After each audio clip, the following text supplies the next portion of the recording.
Hi hello అండి. దీపావళి రోజున దీపాలు వెలిగించవలసిన 8 పవిత్ర స్థానాలు ఏంటో చూద్దాం.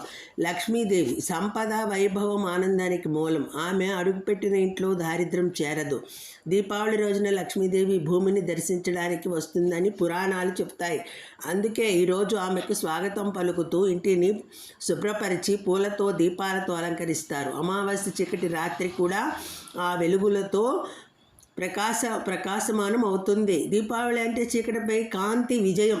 లక్ష్మీదేవి ఇంటిలో స్థిరంగా నివసించాలంటే పూజ అనంతరం ఈ 8 ప్రదేశాలలో దీపాలు వెలిగించాలి.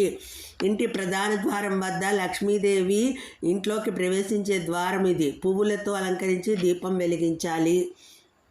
స్టోర్ హౌస్ అంటే ధాన్యాగారంలో ఆహారం నిల్వ చేసే ప్రదేశం కాబట్టి ఇక్కడ దీపం వెలిగిస్తే ఆహార సమృద్ధి కలుగుతుంది. డబ్బు ఉంచే స్థలంలో సంపద స్థిరంగా ఉండటానికి దీపావళి రాత్రి ప్రదేశంలో దీపం వెలిగించాలి. వాహన సమీపంలో దీపం వెలిగించడం వల్ల ప్రమాదాలు దూరం అవుతాయి, భద్రత కలుగుతుంది.